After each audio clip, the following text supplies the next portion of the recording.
What's poppin', y'all? We back with another episode of the Squid Games Aftermath podcast. I am your host, DeAndre, player 288, and today I have a very, very special guest coming to me all the way from Surrey in the UK, Mr. Elliot Burgess, player 249. What's happening? So player number 429, what's happening? What's happening, man? How are you? I'm doing good today, man. It's been a very busy Monday, but definitely on good vibes over here. So Fantastic, can't complain fantastic. too much. So, man, we're going to jump right into it, man. Why did you Sure. decide to apply for Squid Games, the challenge? Why did I apply to Squid Game the Challenge? So it was actually a bet from my friend originally. The reason why I applied. So basically, he saw an advertisement on Facebook as they were coming through on Instagram, Facebook, and TikTok. Just apply for Squid Game the Challenge. He saw it originally, and he was like, Elliot, I think you'd be really good at this. And I was like, you know what? I wouldn't. I don't want to do it. And then he said, you know what? I will buy you 5 beers in the pub next weekend. I think it was the following weekend, which is like coming up in 2 days. I'll buy you 5 beers in the pub if I can do your audition video and you apply for the show. And I said, look, if anyone buys me beer, I'll do anything. So yeah, absolutely. Like, yeah, of course I'm gonna, yeah, of course. So I was like, nothing's going to come of this, but look, let's give it a try. He did the audition video, which is in a hidden folder somewhere, hidden vault somewhere. And he sent it off or he made me send it off to Squid Game, the challenge. And here we are talking. I guess, like, I was always a fan of the show, massive fan. I think I've seen it 3 times, once in Korean, once in English, once in, Polish. I've seen it, I've seen it dubbed in 3 different languages. So I really enjoyed the show. I really love the aspect and the ethos of the show. So I was like, you know what, if this does come to fruition or anything comes of this, then I'm about to go and experience a fully immersive Squid Game. So I was like, yeah, fuck it, let's do it. Hey, that's the right attitude to have. You just got to go out and just see what happens. Okay, I like that. So, but the beers definitely were a factor. Hey, the beer, if somebody offered me some beer too, I'm like, okay, what you mean? Like, what you want me to do? Like, I'll jump what you mean? I mean, for me, it wouldn't be beer. I'm a cider guy. I'm not really Okay. beer.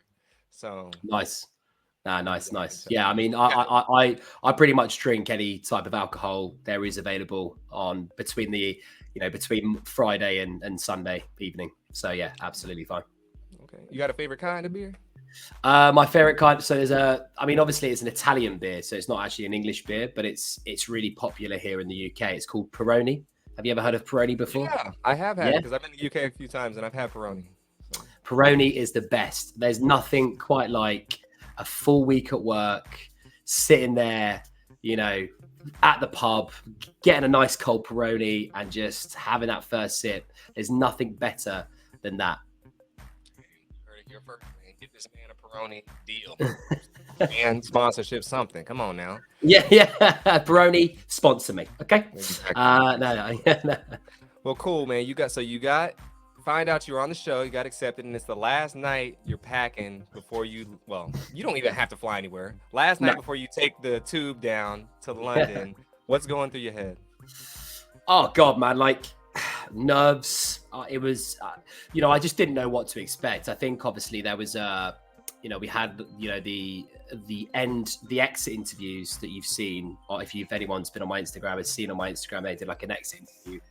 What would you say to someone who wanted to apply for the show, wanted to do this show, right? And like, that kind of final night before I'm going on to the show, I just had, I didn't know what to expect. I was nervous. I was scared. I was like, what's actually going to happen? What's this actually going to be like? It's one of those things where you just have no clue what it's going to be like. And that's how I felt, getting into work that day, going on the tube, and knowing I'm about to go out to the hotel where we all stayed before we did the Squid Game. I have no expectation of what this is going to be like. I was very nervous and very scared. So, yeah, I would say those 2 emotions were rife in my head and in my being at that moment. Okay, yeah, definitely, getting into an unknown situation and seeing the show, it's like, what's going to happen? Yeah, so God. definitely I feel you on that. Nervous. I feel like at first, I mean, obviously it was done by Netflix. When I knew it was done by Netflix, my concerns of this weren't really there anymore. But obviously there was a concern. I was like, is this actually, are they actually going to kill us? Like, are we actually going to get shot? You know, are they, I don't know, are they actually just getting loads of people and they're going to actually do a real Squid Game, but in the, you know, in real life? So, but when I saw Netflix were hosting, I was like, yeah, surely Netflix aren't going to kill us on screen. So yeah, that's my concerns were alleviated then. Yeah, no, definitely. My only concern in my head that came up was I don't know if you saw it, but it's if you remember, like, this dude that's an influencer, I guess, he had like a big concert party that's in some random island. I can't remember the name of it, but it was like yellow or orange squares, and he sent them out on Instagram. I can't. Fire Festival. Fire Fest. I've seen that documentary. That's unreal. That was so kind of that came to my mind a little bit. I was like, there's some Fire Festival stuff going on right here, coach. Yeah. I don't know. It kind of was a little bit. You had you came from America, right? So like you had a whole flight to get on. Like I feel like for me or people in the UK, it was maybe a little bit. It softened the blur a bit, right? That we had only to get a tube or a train to the destination to stay in the hotel, and then we were carted away from there. Like I really envy people in America who and other countries who came all the way from their countries to do this show that no one, you know, knew what was going to happen, right? So respect to you, man. Respect to you and a lot of your fellow colleagues who came from the US. That, I mean, look, I would have been absolutely shitting myself, right, to take a flight to do this. Imagine if it all went wrong and I've just traveled, I don't know, 10, 11 hours across the world to come and do this show. Like, that'd have been horrific. Man, horrific, but a different kind of horrific was coming our way. So we get to the hotel, we chill for a little bit, and it's time to head to the first game. And we soon, you know, we can see from the tents that it's going to be red light, green light. What was going on in your head when you first walked into that red light, green light arena? God, man, it was unreal. It was absolutely unreal. Like, to walk through the doors, see this huge set that was the real red light, green light, like it was in the show. It was absolutely mind blowing. And you saw, you know, before we actually went into the set, right? They had us all behind in the tents and everything like that, didn't they?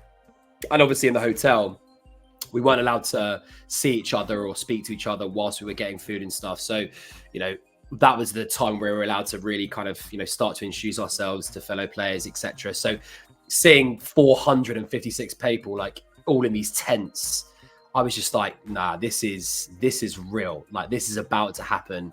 And then when I got into the actual set, when they took us through to the set and they showed us, you know, the set of red light, green light, man, like, I was like, this can't be real. Like, it's surreal. The whole experience is just surreal. It's like, you know, you don't know.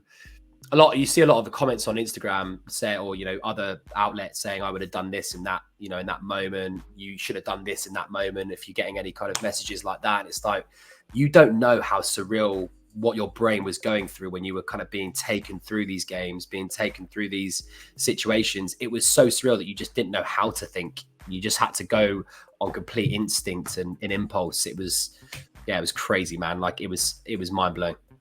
Definitely, 100%. And, you know, a lot of decisions that you need to make are quicker than you expect to. So, first of our quick decisions is, you know, when we get started, we do the practice and we get going.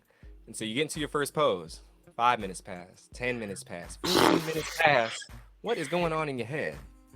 Okay, there's a couple of things in red light, green light that happened. I don't know how I did it. Like, I said this in one of my questions I got from Instagram, like, you know, what was red light, green light like? And it was, the mental strain, the physical, like, obviously, you know how physically and mentally straining that game was. When they told us, when they explained the rules of the game before we actually played it, and they said that, you know, you had to stand still for 30 minutes at a time. When that was said by the game master, I was like, there's just no way. Like, I suffer from my body's all over the place as it is. You know, I've got one leg shorter than the other. You know, my body is all over the place as it is. So having to kind of, you know, stiffen up and stay in one position when I'm already at a disadvantage was absolute hell. And I'm telling you right now, the voices, the conversations that were going through my head were ridiculous. Yeah, absolutely ridiculous.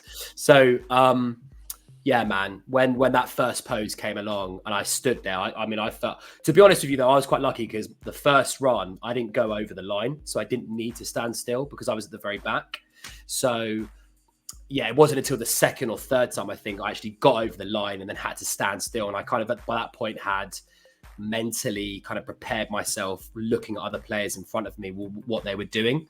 So I was, that third time I did stand, but actually after that, every single time the music stopped, I'd lay down. And that was the tactic, the strategy that I had. And that was a lot better. Although halfway through, I started having a coughing fit. So I had to hold that in. I had to literally hold that in while I was laying down. Because I don't know, some of the dust from the set got in my lungs, got in my nose, and I started coughing. And I was like it was fucking horrible.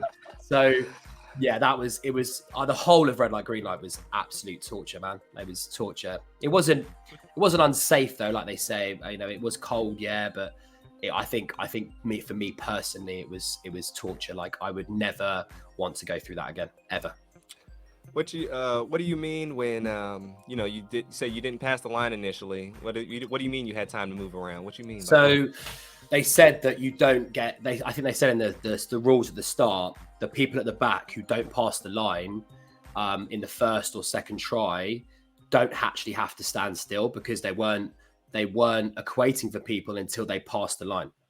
Really? I don't feel like this is tea. I don't feel like this is tea. You're making this out like this is some serious tea right now. I didn't know this. I did not know this because I was in the front, so I passed all automatically get going. I've talked to a lot of people that start in the back, and you're the first person to tell me this.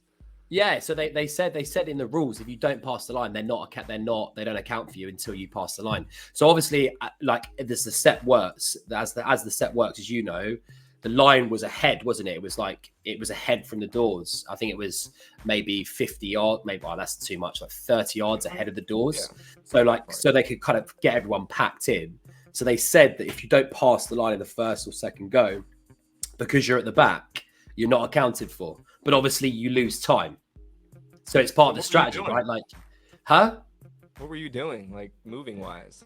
Well, I was standing relatively still, but I wasn't like, I wasn't like a statue. I was moving a little bit, like just doing subtle movements, and they because they weren't accounting for me. Okay. They weren't detecting my motion, as it were, until I passed the line. That's when you pass the line, that's when your every move, every fidget, eye twitch, hair movement is accounted for, is detected. Okay. So if anything, being at the back was actually a good strategy because it allowed you to see what other people were doing and make up, for yourself in your own mind what you were going to do. Okay, cool. Well, you're making your way through this red light. Hey, that is a good idea. I mean, I was like, I don't want to run out of time in the back. So that was my concern. But once I saw I was near the front and I was going to make it, they're not going to let all these people go home, which in my head, I'm like, maybe only 50 people make it out this thing. Who knows? But, that would have been nice, but that's not how it happened. So you're making your way through this red light, green light game, step by step, hour by hour, and you see the finish line in sight and it's reachable. What's going on in your head? Elation, absolute elation, or a feeling of like hope. That's how I said it. I said it was like a feeling of hope, right? When I got close to this, when I could see the finishing line in place and I hadn't been eliminated at that point, I was so hopeful. I was like, oh shit, like I could actually do this. Like I could, from someone who didn't even think they were going to get past the line in some respects, not literally. It's going to get like even a little bit over the line, to be in touching distance of the end. It was just like, oh my God. And it kind of gives you a second wind. It gives you like because I finished.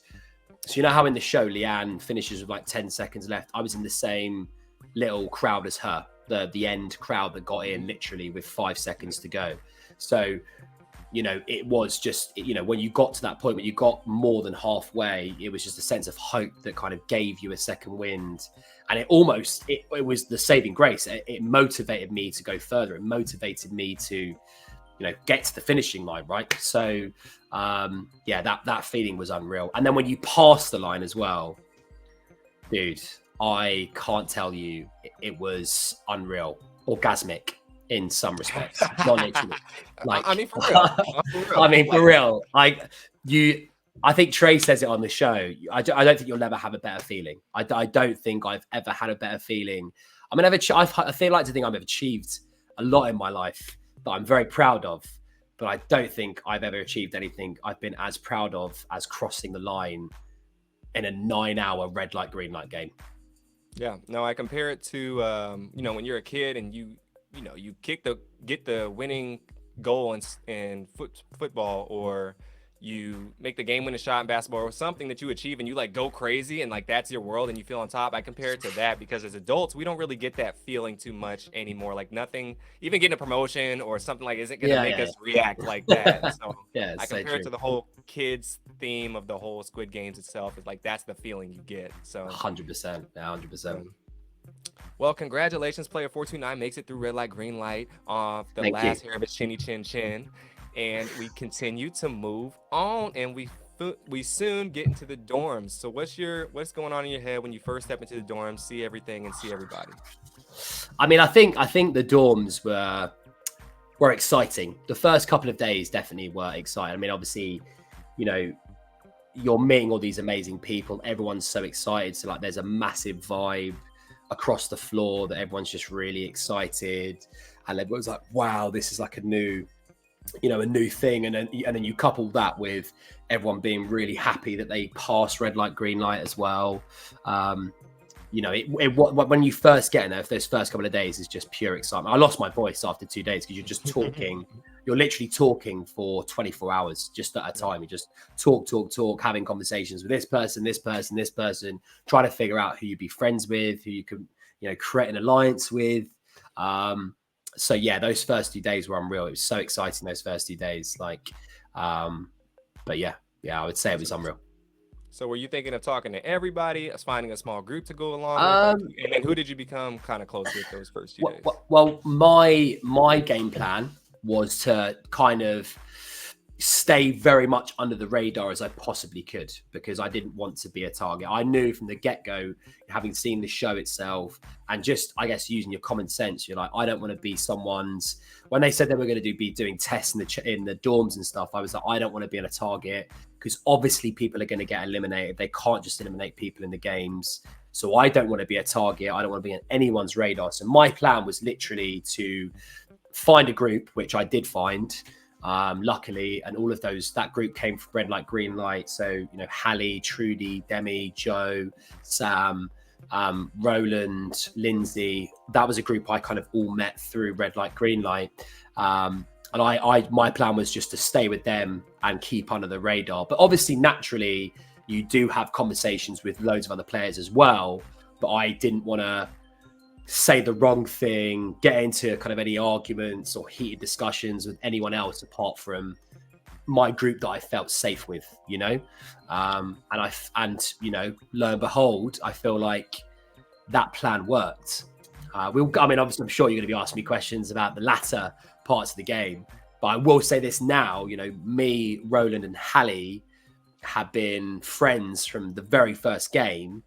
And, they talk a lot on the show and the edit about alliances, groups that worked. What they didn't focus on in the edit is that the one group that worked the most, that got to the top 9, didn't get any screen time at all. So, figure that out. But yeah, I just wanted to stay under the radar as much as possible.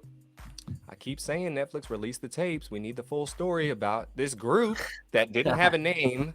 You're getting the tea, Andre. You're getting the tea. You're getting the tea. We need it now. I need the tapes because I want to see the origin story. Because this group, y'all group, is the only group that made it that far. Like the only other group that made it, group is Mai and Chad, because they were 286, 287, and I knew that because I'm 288, so we were close. But besides them, y'all had this group, and that was a big plot and story. Like, wow, like we have this trio this far in the game, and they didn't really emphasize it too much, but y'all was low key and not causing no drama, and they need a little bit to keep the people interested. Of course, I know why they didn't keep it in the edit for sure, but it's interesting of how it's an interesting point to how far me, Hallie, and Roland made it, and we were friends the whole time, So Yeah, 100%. That's pretty dope. I didn't know you guys had that from the get-go, but that's Yeah. lit.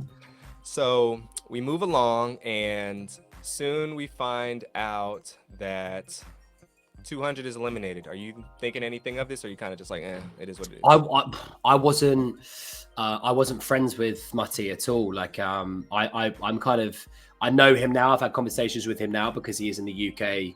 He's in the UK group, and I'm quite close to Amanda, who's quite close to Mutty because they live very close to each other. But in the games, I never had a conversation with him. I didn't know. I just heard things that, I heard the reasons why he was the reasons why he was chosen. But I personally, from my personal experience, didn't have any experience or any interaction with him.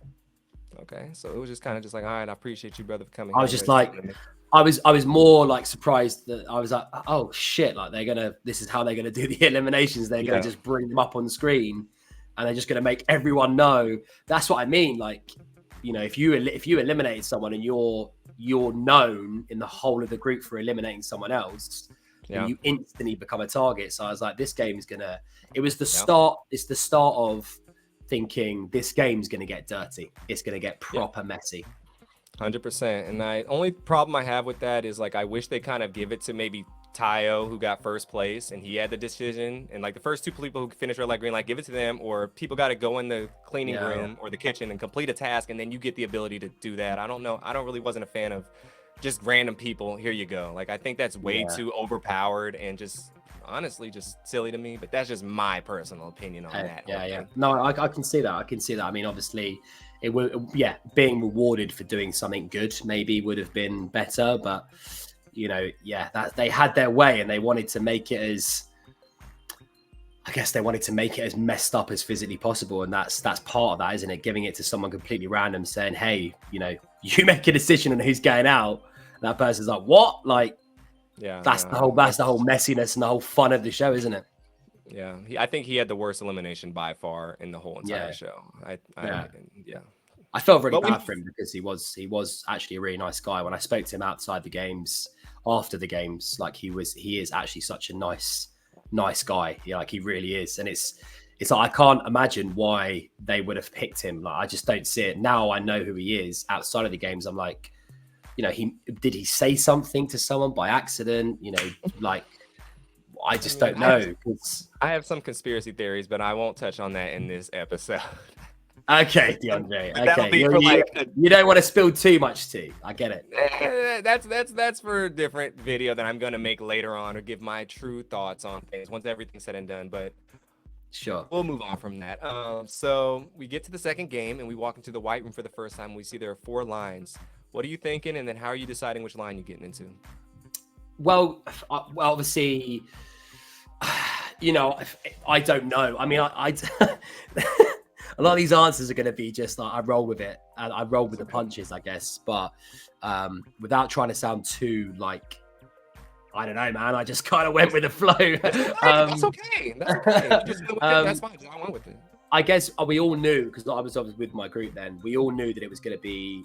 We all knew it was going to be Dalgona. That was obvious. That was always going to be the second game, just based on the show and how that tracked worked. Obviously we didn't know what those lines meant. I think it was either Joe or Sam. One of them said, "Why don't we just go in line 1? That sounds like a good line. Let's go in the first line and see if it works." So I guess we were very lucky that we got circle, which obviously is the line that we took in the end. But yeah, it was a complete luck decision, kind of complete guess of which line. Roland, who was in our group, picked line 4 because he was going with another friend that he had met as well during the start of the games, who he was a little bit closer to then at that point. And he got umbrella, so it was like a luck of the draw. You didn't know what was going to happen at that point when you're stepping down those stairs into the green room. You had no idea what was going to happen with the lines. It was like, let's pick one and hope for the best. And then, of course, we saw what happened, right? You saw what happened. Yeah, we saw what happened, experienced what happened, and it was madness. First group goes in there, they're all out. Second group goes in there, they get eliminated. Third group gets in there. They decide the shapes in the order that it's on the wall. That's how it went. I ask everybody this question. You were in it. You were in one of the groups, weren't you? This ain't about me though. This ain't about me. Yes, I was in the second Hey, group. DeAndre, what was going through your mind when you were getting eliminated? What was going on? Well, I was upset. I thought it was silly because, everyone in Line Circle and Umbrella has two very contrasting thoughts on this. Everyone in Circle Line says, "Oh, it's only fair to do what order: circle, Of course. triangle, star, umbrella." Yeah. I understand that point of view, and if I was in Circle Line, I'd say the same thing. However, the rules said we all talk about it and agree, and I think if that aspect in it, forget the lines. It's random luck of the draw. And yes, some people circle people are like, well, it's random lucks, and that's just unfortunately that you were there. I'm like, nah, I'm not doing that. And I was just gonna say the one person I feel most sorry for is Spencer, because like, look, if Spencer hadn't have stepped up and taken Umbrella, that could have gone on forever. Every single person. I don't think so. I don't think so. You don't think Not a lot so? of people think so either. So Really? everyone says, which I agree with too, that if Spencer would have took triangle, Brighton's line, Brighton would have went to Umbrella. And Brighton said this in the show. He asked his group for permission. Hey, would you guys be mad if I went to Umbrella? As in, like, he wasn't getting out. So do you think Brighton would have went out like that, or Brighton would have went to Umbrella for like 5 seconds left?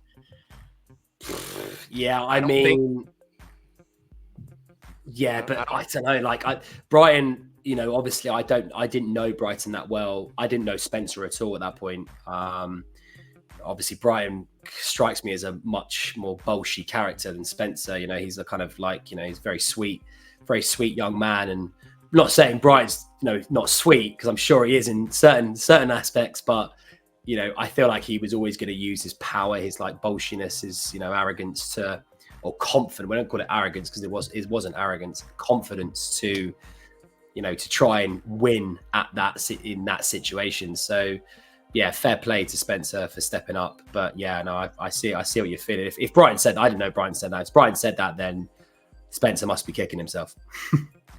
He did say it, Coach. I promise you that. And everyone agrees with, I think if Spencer would have just put his hand on on triangle, and he said, I'm not moving, I'm 99% sure Brighton goes to Umbrella. I don't think he goes out that way, because him and me had the same mindset of like, I don't want to get out regardless. But I think really he wouldn't have fell on his sword for the line. He would have just been like, forget it. So that's just my theory. I haven't spoken to Brighton about it. I've talked to Spencer, but Spencer,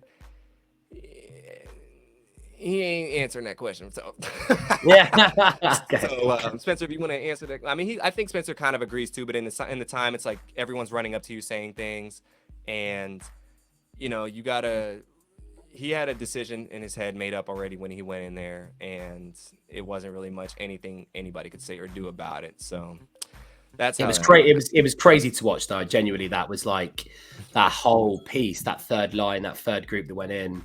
It was absolutely mental to like the reaction that was happening in the green room while Spencer was picking, Brian was picking a shape. It was like, yeah, it was absolutely mental, and it shut again. It was one of those things I just kind of touched upon where Mutti went out. 200 went out at that kind of very starting point of the dorms. At that point, it was just like a further thing, a further example of how messy the games were going to make it, how much they were going to put people against it. The games just wanted to put people against each other, no matter what it was or how they did it. They just wanted to put people against each other. So you kind of knew what to expect from that point. 100%. Well, we move and we get inside, and luckily you get the circle. And so when you get inside, you get your circle and you get ready to get started. Shout out to Mark for being the leader of circle. Shout out to Mark. Shout out to my boy Marky Mark, man. He's a legend, absolute legend. And he's been called my twin. He's been called the better looking one of the twins. Not gonna lie, which is I could see that. He's a good looking guy, very good looking guy. Good looking guy. He was on the podcast a couple days ago, so check out his. Was he? Okay, yeah. But yeah, shout out to Mike. Shout out to that guy because he's an unreal person. He's like one of the nicest guys I think I met in there, and yeah, when he got the circle for us, everyone was absolutely elated, and we had like a massive moment where we picked him up and we put him on our shoulders and go, Marky. So yeah, that was good, man. That was a joke. So shout out to Mark Griff. Shout out to Mark Griff. Yeah, shout out to him, man. Check out his episode. It's lit.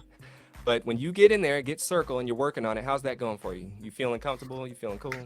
No, not at all. It's actually I was most nervous about Dalgona out of the whole thing. So the game that I was actually most nervous about watching in the show was Dalgona. I have like really plump fingers. Like I sweat, I get really bad. Not to sound disgusting on your podcast here, but hey, I get sorry. Really sweat. 1 second. I got to take this real quick. I was waiting for this. Yeah, call. sure, man. I'm gonna pause it real quick. Apologies for the interruption, y'all. We back. So yeah, continue with how the circle was going with you. Yeah, so it was definitely the game I was most scared about watching the show, because I have very plump fingers, and I sweat a lot when I'm nervous. So I was like, is this sweat is it gonna not allow me to pick the little needle up and do it? And I was just very, very nervous about the whole thing. So I got in there. Obviously, circle was one of the easiest shapes, so that definitely helped me get through. If I got umbrella in that situation, there would be no way I would get as far as I did, because I never would have been able to get through umbrella. I definitely would have snapped it in half. But I guess what happened was, because come back to my group, we all were in there together, and before obviously they started filming us doing the cookie, we were all discussing like what we would do, how we would tackle it. What the best strategies were. And I actually used a strategy of not spitting on my cookie at all. Like I thought spitting on the cookie would actually only hinder me because of the amount of wetness, and I probably would end up like slipping my needle and cracking the cookie or something. So all I did was I just licked the needle. I did put more excessive spit on there I can't really speak. I did put as much spit on there as I possibly could, but all I did was like put loads of spit on the needle and just like kind of go round the circle like that, because that seemed to break up the gaps much easier than like doing that. So I just doing that around, and in the end it just came off. I just snapped it off and it came off, and I was like, what the hell? And yeah, it's like a lot of those games that I came out of when I won, I kind of came out of and I was like, how in God's name did I do that? How in God's name did I get through that? And Dalgona was definitely one of those. Red light, green light, obviously. But yeah, it was great. It was one of those feelings it's so, when you win at one of those games, because you know how much the prize pool is, because you know how much is on the line, the feeling it's just unreal. It's just like, it's the biggest high you'll ever have, because you're just like, wow. And it sounds stupid for anyone watching this who wasn't on Squid Game. Like, wow, you really that high of picking a shape out of a cookie? But trust me, if you ever do it yourself and there's $4.56 million on the line, you will have exactly the same feeling, believe me. Yeah, 100% that, man. You definitely explaining that super well. And I will say congratulations, player 429 is moving on past the cookies, and he is back in the dorms with everybody and all his circle friends. And soon we find out that there is a telephone that pops up. Are you thinking about grabbing his telephone? I did. It wasn't edited in, but I did. Yes. You were one of the people. Okay, finally, I was the only other person. Okay. I actually did. Yeah. So they didn't keep it in the edit, but I was actually one of the people that grabbed the phone, and I won. I actually won Krispy Kreme donuts. Could you imagine? After eating the food that you had in the dorms, the stale rice, the stale meat, the meatballs, the canned vegetables, and then you have Krispy Kremes. Got there. It was like I don't know. It was like getting a cat. That was a bad analogy here. I'm sorry. It's been a long day. Okay. It's like getting a dog for the first time, or a pet for the first time. It's just unreal. It was better than that. So yeah, that's wild. Go ahead. It was wild. So yeah, I actually did pick up one of the phone. I think I was the third person to pick up the phone, and I won Krispy Kremes, but they didn't put it in because, of course, they wanted to focus on Hussein's unfortunate. Well, I say unfortunate, very fortunate ending, very fortunate elimination. That's how you feel? No, I mean, look, no, like I don't know the guy. I'm not like personal with him at all, but from what I hear he's been doing and stuff and what he's been saying about people, I don't respect him. I don't condone what he does. Like, I feel like it's a very negative, but like what he does is very negative just to, get a couple of likes from people. And I don't respect it or condone it. So I would say it's very fortunate ending, very fortunate elimination, which to be fair was his own fault anyway. What was he doing? Why was he grabbing the phone twice? I mean, what does he think he's going to get out of that? Like, I don't understand that at all. So, if anything, he deserved to be eliminated 100%. Like he got his meal, leave it at that, walk away, don't go back. But he goes back and he gets eliminated. Yeah, I don't know what he was thinking. He wasn't, and he just kind of wanted his moment. But why did you decide to pick up the phone? Bit of fun. No, genuinely a bit of fun, I guess. Like, you have to find so many. Look, you're in the dorms, right? You're in the same 4. Well, how many walls there were? I don't know, but you're in the for the purpose of the story. There's 4 walls you're in all day, speaking to the same people, doing the same things, having the same food. You're bored, man. You're absolutely bored. You're absolutely bored. So I guess it was just out of sheer boredom. I was like, do you know what? Something interesting might happen here. And if I go home because I get eliminated for picking up the phone, then that's better than, going home because I'm so bored. I guess. I don't know. It was just 100%. 100%. So can you tell us what they told you on the phone, like specifics? Because we haven't got this yet. With specifics. Oh God, I don't know if I'll be able to remember the specifics of it. But they basically said, player 429, you are now part of a challenge or a test. And I was like, sugar. And they were like, because you picked up the phone, you are going to win a treat. And I was like, sugar. Great, like amazing. And then they said, but you need to find a partner in the next 5 seconds. Otherwise, you'll lose the treat or something else will happen. Interesting. Interesting. Yeah. So they did give kind of an ultimatum. They were like, you need to find a partner in the next minute. Otherwise you'll lose the treat. And I think if I hadn't have found the partner, they might have maybe done something worse, like eliminate me. But fortunately, I had Trudy right next to me when I picked up the phone, and she was just like, "Yeah, I'll do it." And I was like, "Yeah, come over here. You're coming here." And then we both got Krispy Kremes. So, hey, okay, I like that. Okay, our first person on the podcast who actually picked up the phone. I was waiting to find somebody, but you the first one. I don't know who the other one was, but bless them. I can't remember the other one was either. I know Hussein definitely picked it up twice, but it was only me, and then I can't remember who the second person was to pick it up. I really can't. But maybe if you ever do have that player on and you speak to him, he'll give you maybe a better account than what I can. So there you go. That was good. That was very informative. A lot of things, they leave out a lot of details, especially to the rules of certain things. And it wasn't like, because when 198 picks it up, it's like he needs to find someone, but you had to find someone. Luckily, it wasn't as dramatic.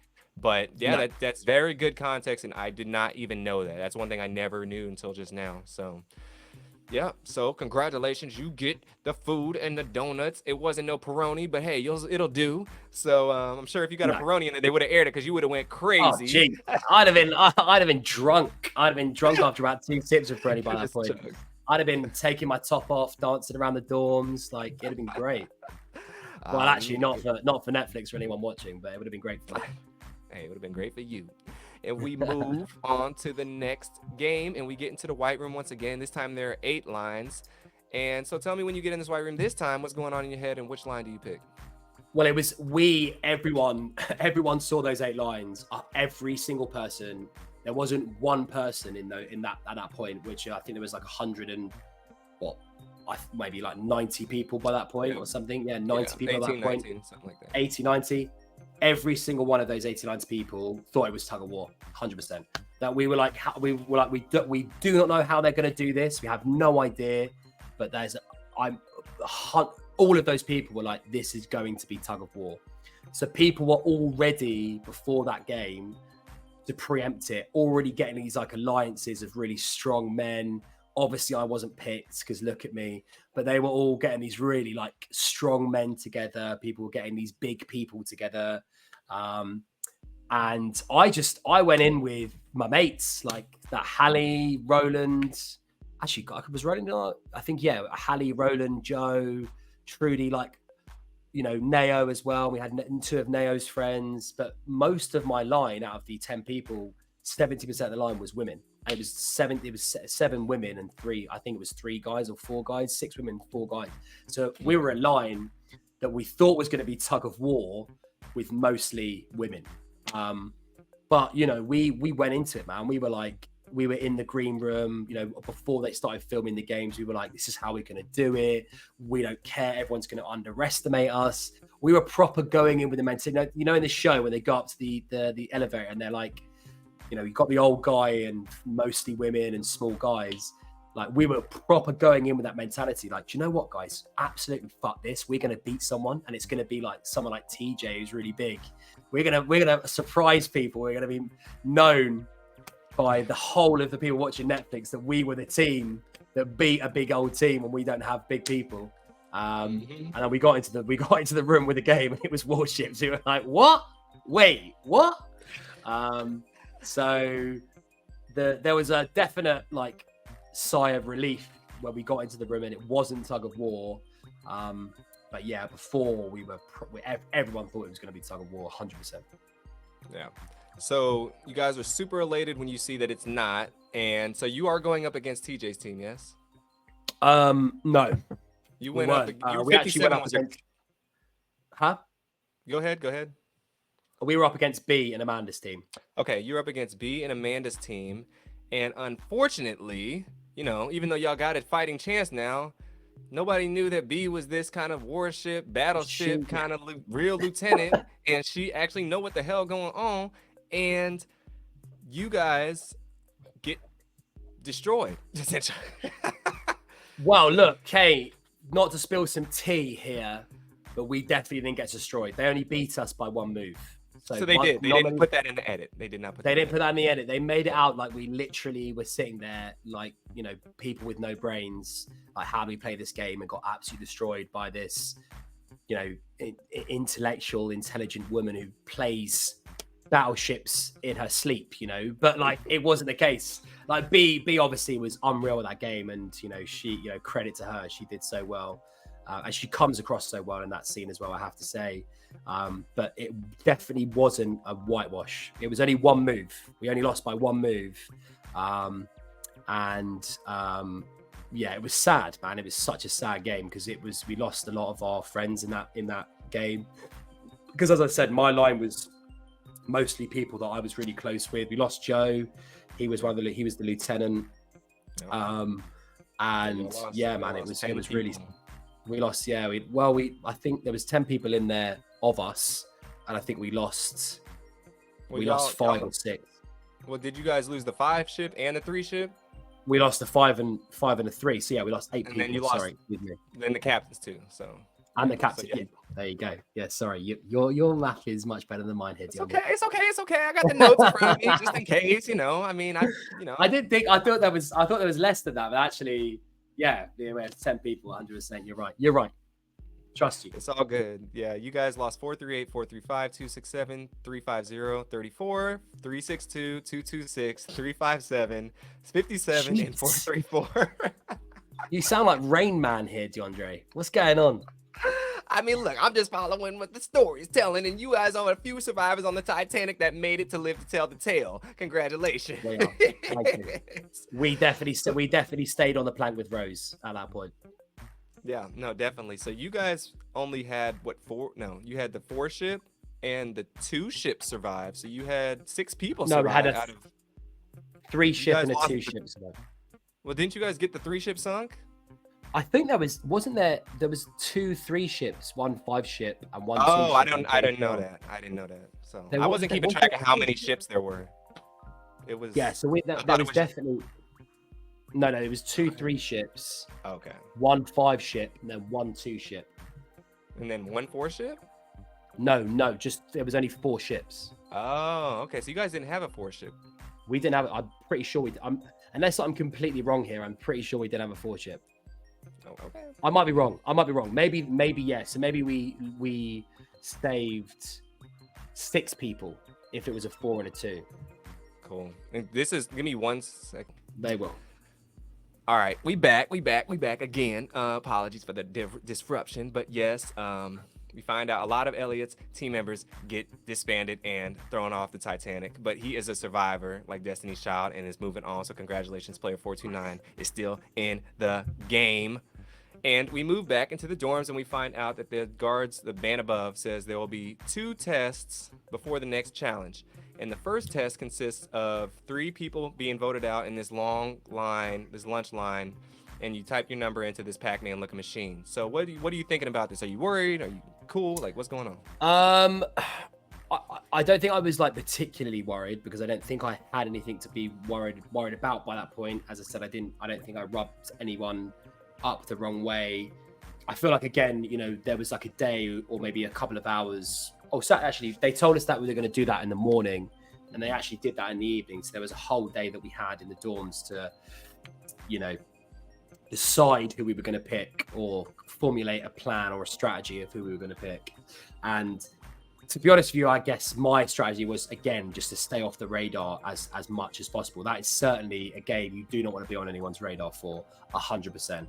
I didn't realize how brutal it was actually going to be, but I thought if it was going to be anything like Mutti getting eliminated or, you know, some of the other challenges, I was like, there's no way I want to be on someone's radar here, you know, going into this type of game. So I wanted to stay off the grid for as much as possible. But you know, during the game, you never know. You never know who actually doesn't like you. You never know what someone's thinking about. So going in the line, like the way they did it is everyone had to do their own separate turn in this line, as you saw in the show, right? So it took about 3 hours, 2 or 3 hours to do because everyone had to do their own separate turn. There was about, you know, by that point, there was about 60 of us. So you know, maybe more, like 70 of us. So 74.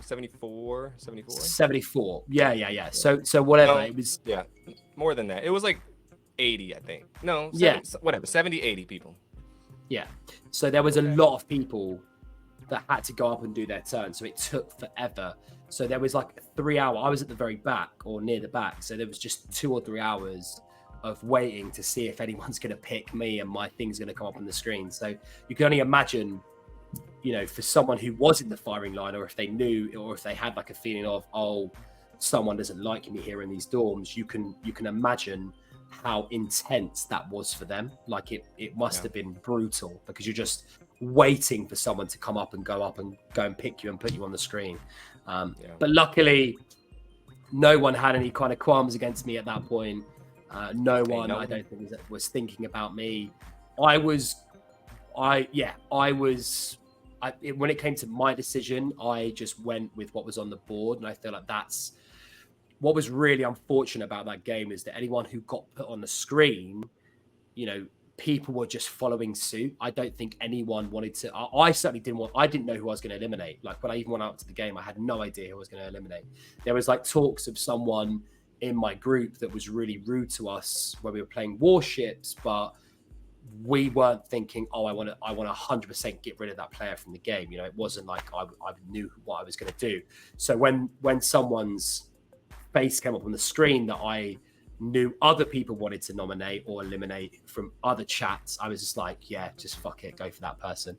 I'm not going to say who because I don't want to cause any qualms here. What do you mean you don't want to say who? That was what I'm going to ask next. Come on now, it's a safe space. I ask everyone who they voted for. If you don't want to say it, you don't have to, but I'm just curious. I voted for Dr. V, which was, I think his name was 330. No, like animosity there. But like I'd heard that people wanted to eliminate him because of how he approached the game, like coming in and being like, we should all agree 3 people now.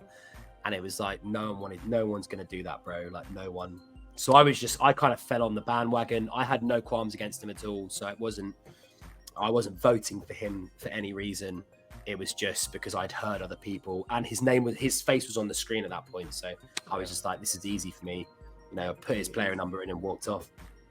Yeah, you just got to keep it moving, man. As long as it ain't Yeah. me and my peoples, then we good. So yes, we lose 330 Dr. V, 374 Andy, and 161 Lorenzo. They are shipped out of here like a UPS box at, priority. So we move on, and it's time for the second test. And they soon bring out these six boxes up on stage, and they say they need 5 volunteers. And soon we get 130 walking up there, Jacobin, 229 Felicia.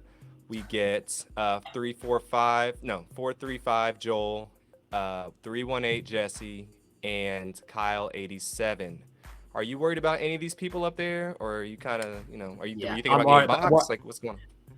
Well, I'm worried about Joel because I was really close to Joel at that point. So I was really worried for him when he went up there. But like, I think he did an Instagram post about his reasoning for going up there the other day. And I can certainly understand it. He said he was terrible at marbles and he knew that was the next game. So he was like, I either get to cause some drama here or like, get eliminated. So I can understand why he did it. But I was very worried because I didn't want him to leave at that point. He was like feeding me nicotine patches at that, within the dorms as well. So I was like, man, like I really don't want Joel to get eliminated here because then I'll have no nicotine patches. What? They gave the nicotine package? Oh yeah, sure, yeah, of course. Why? Just like for people who smoke and stuff, they were, we weren't allowed to smoke in there at all. Like we didn't even see daylight for most of the time that I was there. So yeah, like they gave people nicotine patches that were really desperate, and I was one of those really desperate people, being a smoker myself. So anyways, I was really worried for Joel because he wasn't worried about Joel. Yeah, I didn't want him to nicotine go. patches. No, it wasn't just because the nicotine. It was like me and him were really good friends. I shared some of my donut with him, so he was a good third. He was a brother. So I was really worried for him. I guess, was I worried that anyone was going to eliminate me if they had the choice out of those people? I'm going to be honest, no. Like I don't think I had any qualms with any of them. I had never had any run-ins with any of them. I guess my only worry at that point was, did I make enough of an impression? Because, remember when Jesse gets the opportunity to eliminate someone, his first elimination reason is, I don't think I've ever spoken to this person before. When he said that, I did actually shit myself. I was like, I've never spoken to Jesse. Like, I don't think I'm just like running in my mind, like what conversations have me and Jesse had? Like, absolutely not. So unfortunately, I think he went for someone different, which was, he did go for someone different, which was fine. But yeah, again, it's similar to the game as well. It's similar to the keypad elimination. You just don't know. Everyone was worried. You could be like the most liked person in there, but you just don't know what people's thoughts process are, or what people out here eliminating people because they're a threat, to the game. So you just don't know what someone thinks of you. So there was a little bit of nervousness, like, does this person not like me for something that I've done or said, or some rumor that's been thrown around? So, but I wasn't overly worried. And fortunately, I wasn't eliminated. I felt really bad for Jacobin? I felt really, really bad for him because to get an advantage, like, it wasn't his fault. He couldn't do anything. He got an advantage and then got eliminated because of that advantage. I thought it was a bit unfair. I feel like they should have done it where the person who gets the advantage is immune from being eliminated. Like, I just think it was unfair because they obviously made them go in some sort of sequence. The order wasn't just one after the other, was it? It wasn't 1, 2, 3 in a line. It was like 1, 2, 3. So it's like, did they know? Did they know what the boxes were? And they just like made him go first to make drama? Like, yeah, I did. That was one thing in the whole games I just didn't understand. I was like, I don't really understand that. Like, that really didn't make sense to me at all. Conspiracy theories, man. Conspiracy theories. I'm not going to get into any conspiracy theories because I believe the game was thoroughly fair and there was nothing dodgy going on. But that particular decision, I don't know, was it a mistake on their part? Did they mean to do it? Could they have handled that better? I just feel like it was very unfair on Jacobin. Yeah, very unfair and unfortunate. And yeah, he had to make his exit after that, after Felicia voted him out. But this is where we go from 70 people to 63 people. You survived the vote off and, self-eliminations and whatnot. And so they soon again bring out a bunch of picnic baskets and blankets after 5 people completed a chore and got the whole group a reward. So when you see these picnic baskets and blankets and they say pair up, what is going through your head? Well, can I just say that I didn't realize this, but apparently the red apple that was in the show. Yeah. If anyone had eaten that, they would have got eliminated. I had never. That was mad. I was like, what? Yeah. I mean, it's some like Disney Plus stuff going on there with the whole. Yeah. With like Cinderella or Snow White or whatever, the red apple. Snow White. Yeah, Snow White. Yeah, Snow White. I never knew that. I did not see that red apple like that at all. When that came out, I was like, I had no idea like that even happened at all. But apparently, yeah, if anyone ate any of that apple, they would have got eliminated. But anyway, yeah. So back on the game, yeah, we all knew it was a marbles. My group certainly did. We have common sense. We knew it was marbles. It wasn't like everyone, everyone knew it was. Some people didn't know. Some people say they didn't know. You'll be given a picnic and there's 2 of you. What do you think was going to happen? You're going to run around in roses and rings and dance out of the set? No, obviously it's what's the only game in the whole of the Squid Game that only requires 2 people and they're up against each other? It's not red light, green light. It's marbles. Come on. Yeah, if people didn't think that was marbles, then I don't know what world they were living on. Come on. I don't know. By that point, we knew it. Well, okay. So look, if anyone didn't, then fair play. I'm so sorry. I'm not bad mouthing anyone that didn't realize. It's okay. Fair play to them, and sorry, you go ahead, boo. You do you, boo. But 100%, my whole group knew it was marbles, and the way we approached it, we were like, I'd rather get eliminated by one of my friends in here than I would someone completely random. That's how we went into it. That's how we went into it. We were like, this is 100% marbles. Yes, they're going to treat us with this picnic, but there's 100% something that's going to happen that's going to be, this is your marbles partner. And I was like to Trudy, because me and Trudy were really close by this point in there. I was like, I'd rather get eliminated by you, Trudy, than I would some random person that I don't know, Yeah, no, definitely. So, yeah. I respect that. So yes, we find out it is marbles. They're at the bottom. Everyone's, having a little moment. And then we soon have to go into the marble arena and play the game. So they didn't really show your guys' match on too much. No, so can you tell me can you tell me your match, what you guys did, and then kind of how you were feeling going into there? It was very sad. It was very emotional. I tried to take the emotion. I think both me and Trudy, who were up against each other, we did really try and take the emotion out of it as much as possible, because it was a very emotional point, as you've seen on the show. A lot of especially Leanne and Trey, beautiful people, by the way. They obviously, it was very sad for them, mother versus son. They Dude, I'm sorry. I'm having to sit in a conversation with anyone who's in that game, is being like, we didn't know it was marbles. Come on, fucking hell, really? I can't believe it. I wouldn't believe it. You'd be surprised. You would be surprised. Some people, I will not to cut into it. Some people, they only fed you once that day, and people were really hungry, and their hunger just took over, and they weren't thinking, and they're like, oh, let's have a picnic together. This will be great. People were in that mindset. I get it, 100%. You got to be alert after everything that's already happened. You got to be alert on everything, and people just.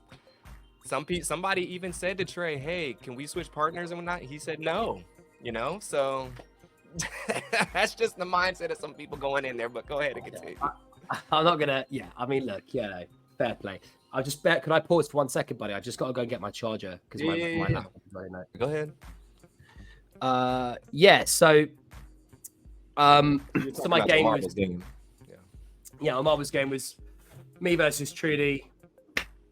2 titans of the game against each other. We never knew it was marbles.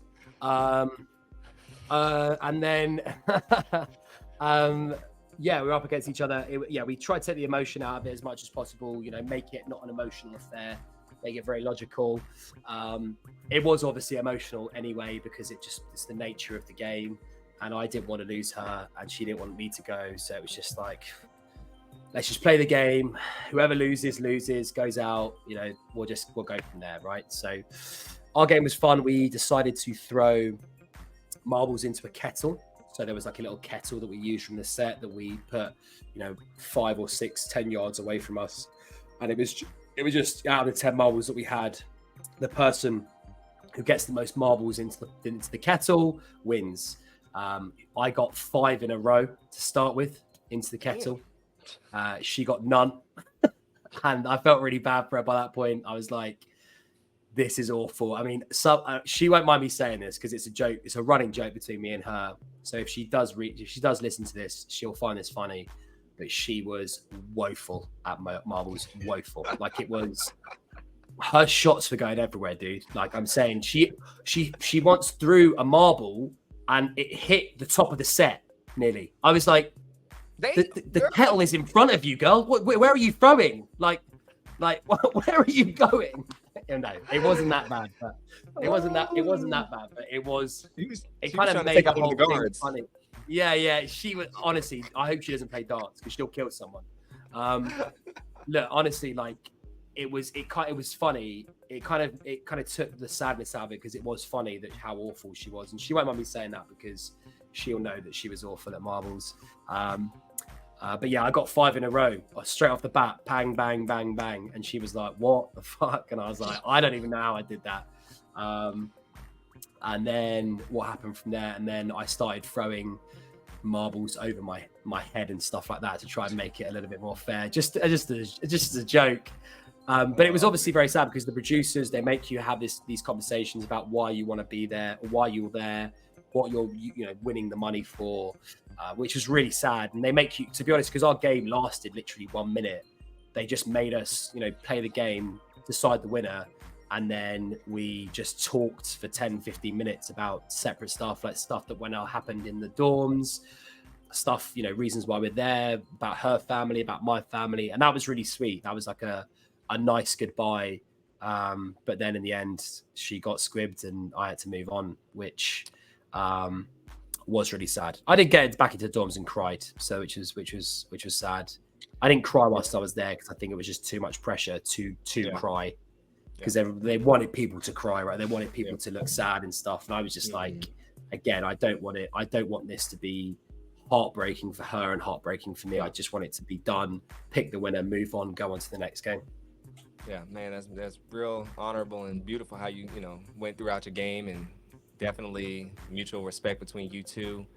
And that's a good way to do it, man. You kind of kept it together, and then you got a moment alone and kind of did that. I wish they would have shown more of y'all game then, with like the ending part. Maybe not the game, but maybe like the whole like y'all relationship part. They reviewed that footage and when there's no way we can show a game this one-sided. There's just no way. It has to be closer than this, because it was hella one-sided, dude. Like it honestly, it makes me laugh thinking about how bad she was at marbles and how terrible she was. I can't believe she agreed to it, but yeah, I mean, hey, props to you, Trudy.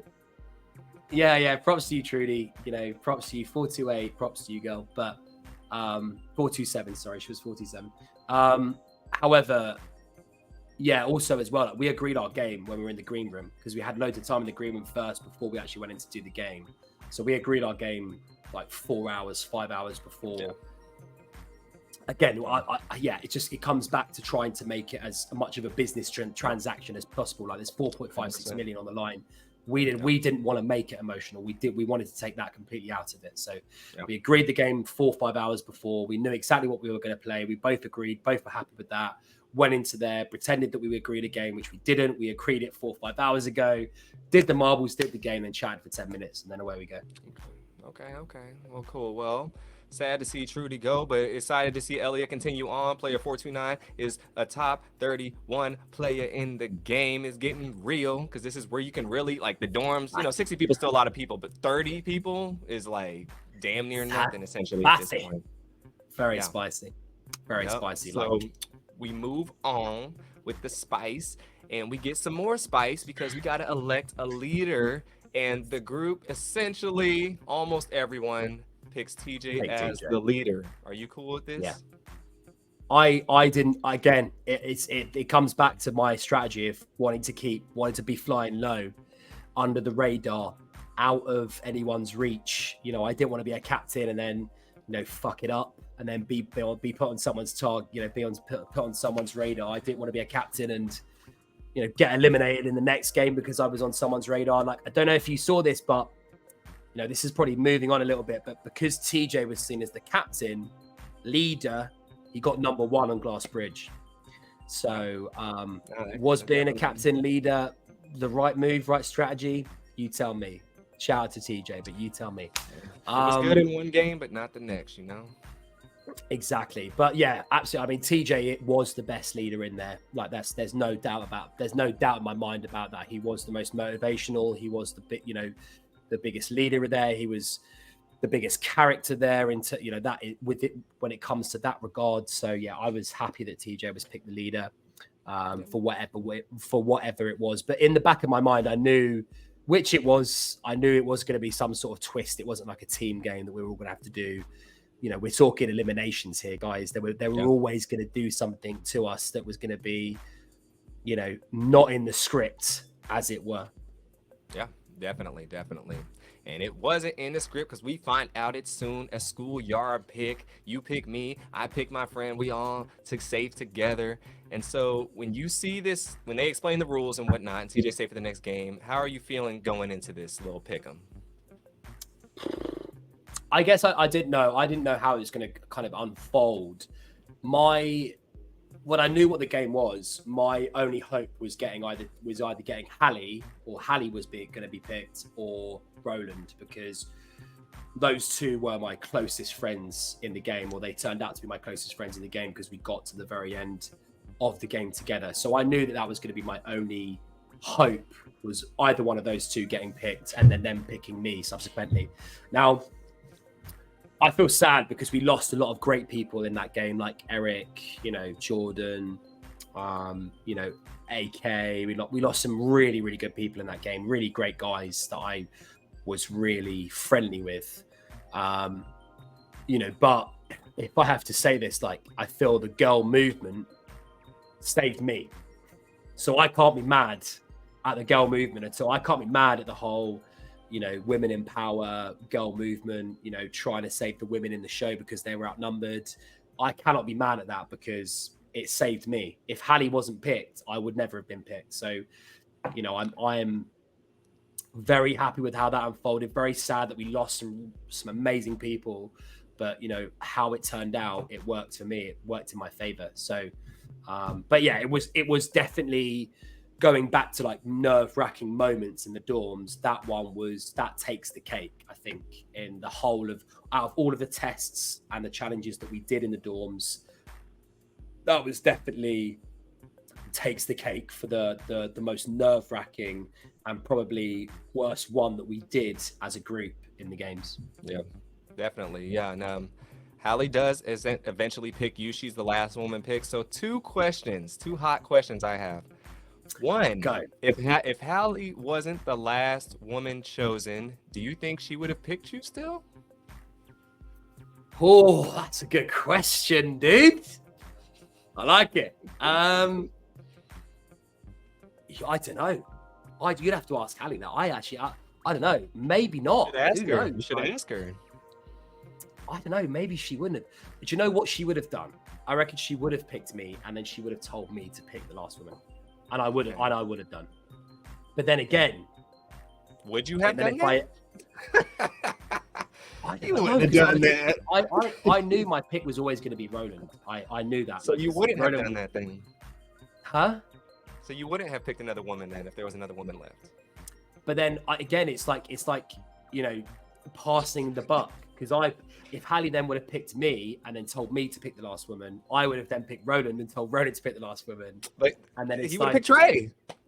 But how do you know that? It could have changed the whole. Event. But I know, I get it, and I really respect what they did. I really respect what Amanda and B, created, and all of those, women in that, because there were those women were amazing. So many amazing women in that show. And I really respect how they went about it, because it did make sense. There were a lot more men at that point than there were women. So I do really appreciate it and respect the reason why they did it.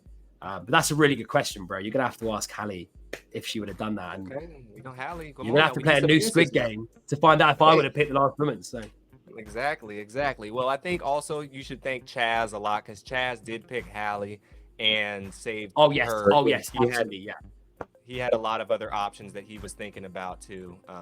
With his little Absolutely, speech yeah. and No, whatnot. I have nothing but respect for Chaz as well. Like I said to him after, I was like, "Thank you so much," because if it weren't for you, I would have never got picked. So really, it's like it's a spiral, isn't it? I would only be here or would have got as far as I did if it weren't for Chaz, I would never have done. So yeah, 100%. And then second question is, if Hallie picked Roland, because you guys were a little trio, if Hallie picked Roland, do you think he picks you over Trey? Yeah. 100%. 100%? 150%. Okay. I spoke to him about it. I know he would have. Okay. He said that if Hallie had picked me, I would have picked you, and then I probably would have picked Trey. Well, actually, to be fair, to be fair, if that had happened, I might have picked Eric. Yeah, because I was thinking y'all were close and whatnot. In fact, if that had happened, I probably would have picked Eric over Trey. I love Trey and I love Eric, but I would have picked Eric over Trey. Yeah.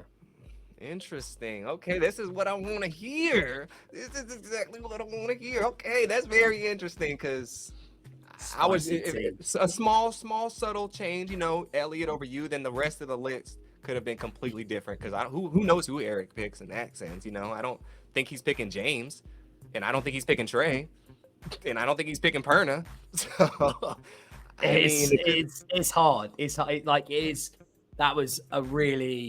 That game was really fucked up, bro. Really fucked up. Yeah.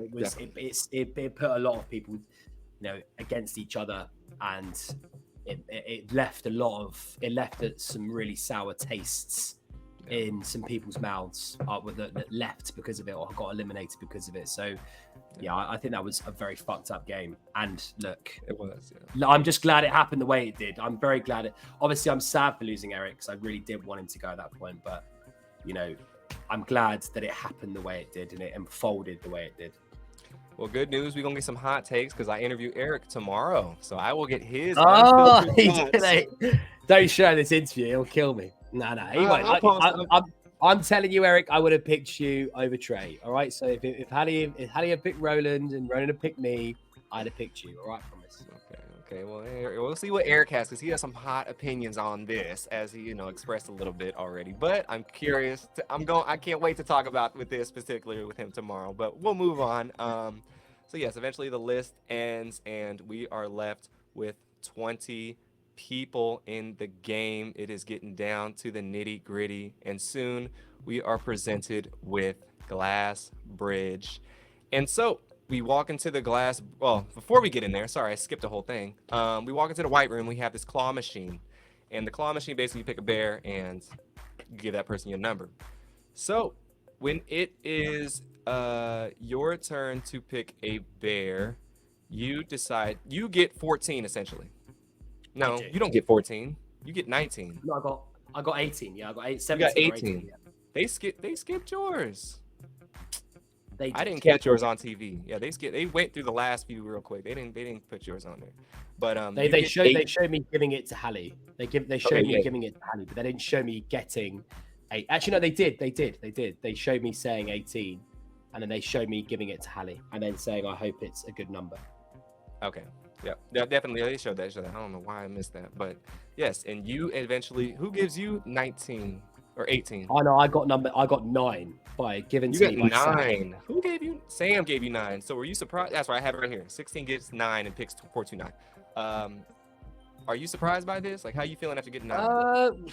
I don't know. Like, me and Sam had a couple of conversations at that point, and we've been a bit friendly, but we weren't close by that point. Obviously, we got closer towards the end of the games when we got to like the last 9, last 12. We got closer, but we certainly weren't, pals at that point.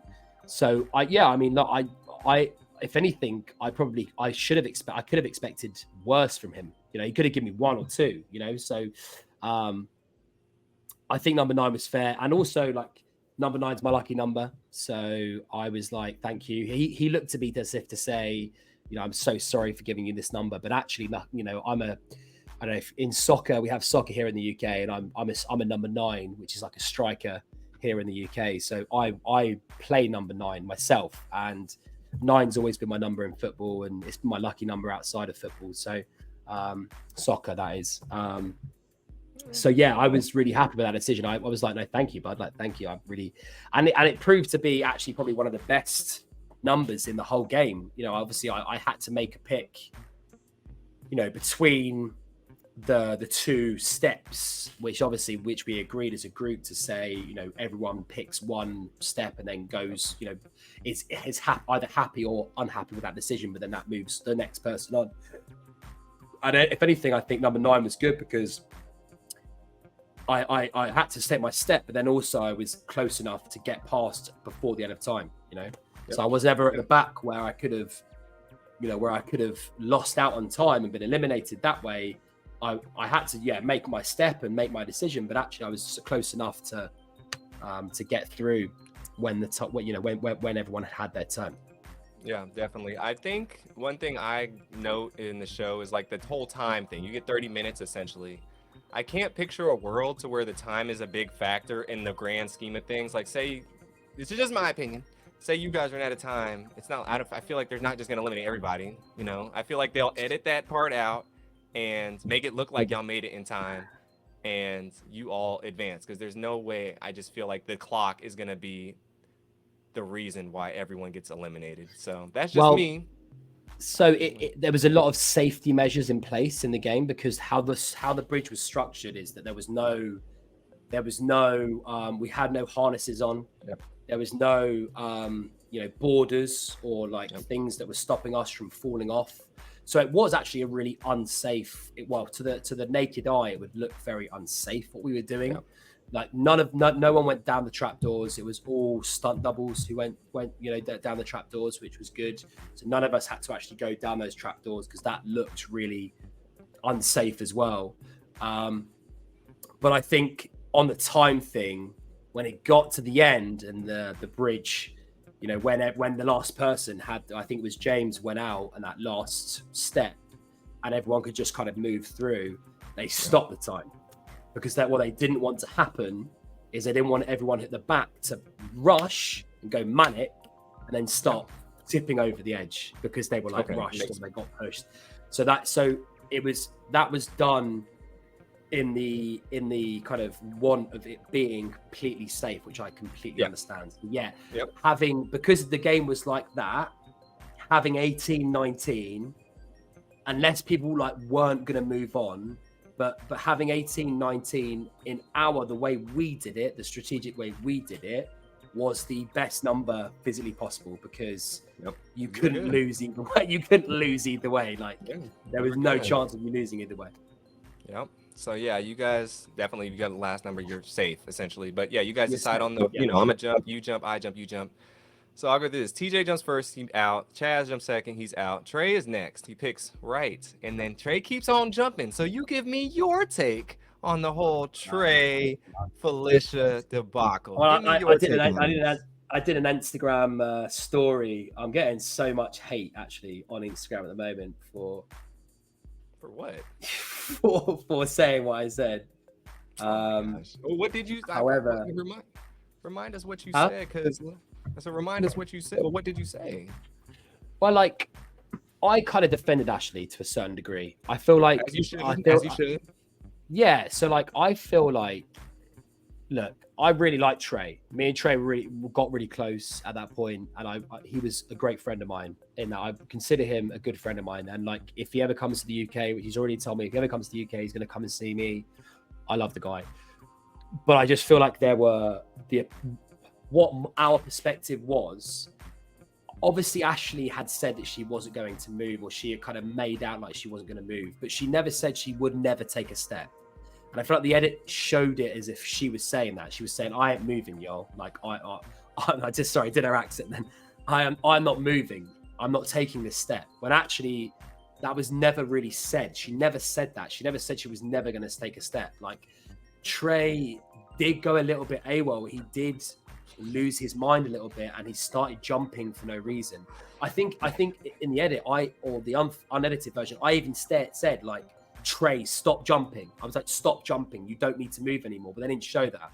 So yeah, I have to defend Ashley and say that she's being made out to be this person who was like fraudulent, who was like not gonna move, and she was being fake. And I was like, nah, man, it wasn't like that. Like the unedited version wasn't like that. She was scared. Yes, she was scared, and she was very hesitant to move. But we all were. Like we all were like that. We all were scared and very hesitant to move. Like no one wanted to be eliminated because of this stupid glass bridge. No one did. So yeah, I defended her in a way that was like the unedited version isn't like that. I think she would have stepped. She always would have jumped. She just needed a bit more motivation. She just needed a bit more of a push to make that decision. So I defend it, but I also do defend Trey as well. I don't, maybe it was just like a miscommunication. Like he didn't know. I mean, it wasn't a miscommunication because Marina, right behind him, she passes him up. So it wasn't a miscommunication. Okay. I'm kind of defending that guy. I'm just saying what happened. I'm just trying to be fair on all points here. I get told I was too fair. I was too fair in the show, so I got told on Twitter I'm too moralistic. I have too high morals to be a serious competitor, which I get. You're seeing the best out of everyone, yeah. So I understand. Yeah, yeah, go ahead. I was gonna say, yeah, I don't want to offend Trey because I'm being honest. This is from my perspective. I just feel like it was unfair how Ashley was seen because it wasn't like that. It wasn't like that entirely. Yeah. I agree. I just think Trey, I don't know if he has said something or whatever. I don't know. But maybe he should say something about it and like, yeah, it was on me. It was my decision to keep jumping. She didn't say nothing. I don't think I've heard him say that yet. I don't know if he has. Then well, no, he did. He put something on TikTok where he basically said that he was looking at the time. So he was like, if Ashley's not going to jump and I need to try and make as many decisions as possible to get us in a better position in time to help her, so that because I think even he knew Ashley wasn't saying I don't want to jump. She was just hesitant, which obviously wasn't great either, but she never said I'm not jumping. She just was hesitant to jump because it was a scary task. Yeah. It was a scary thing. Well, yeah, I mean, as long as he's clear about everything and he's, resolving all blame from her, then 100% good, and not leaving anything up any gray area. That's all I ask. That's all I ask. And I'll just leave it at that. But we continue. Sure. Yes, Trey eventually jumps and he's out. Next is No. Yeah, Trey is out. Then it's your turn. Yes, it's your turn. Yes, after that. Yeah, my turn. Yeah. So I go after Roland. Sure. Yeah, you go after Roland? Yeah. So Marina goes, then Trey gets eliminated, then Ashley does jump. And Ashley goes. Ashley does jump after Trey's eliminated, and then Roland goes. No, Perna goes after Ashley, then Roland goes after Perna, and then I'm after Roland.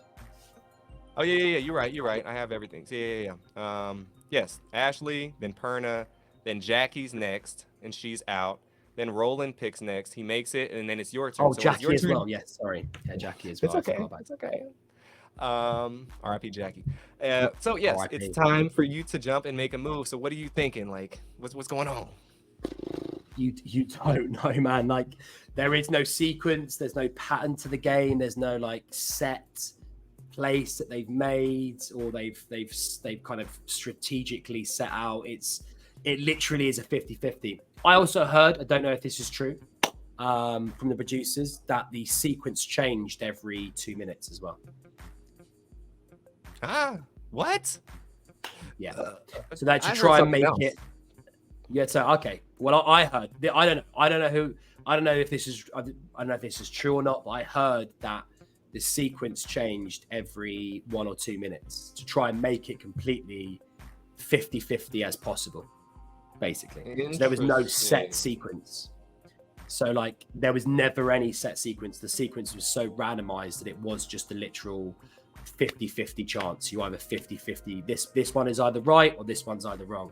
So yeah, that's what I heard. But when I jumped, and obviously I got through. Again, it was just it was another one of those games like red light, green light, and like Dalgona, which is once you completed and you got through, the feeling is unreal. And obviously it comes across when they put my celebration as like this, like it was literally like that. Like you're looking up. I'm an atheist, right? So I don't personally choose to believe in any God. But I was looking up I was praying like, please. I think obviously my mum, my biological mum, she died 4 years ago. So that's who I was accounting for when I was like, that's on you, mum, because I said before, I was like, well, if I'm going to do this, I need to have someone up there who's looking over me and is looking down and saying, giving me the strength to do it. And that's who I was doing it for. So it looks really random. And I'm like, that's on you, mum. Because people are like, what's that for? You're like, because I have a stepmom who I call my mum as well. So people are like, is your mum dead? Like, no.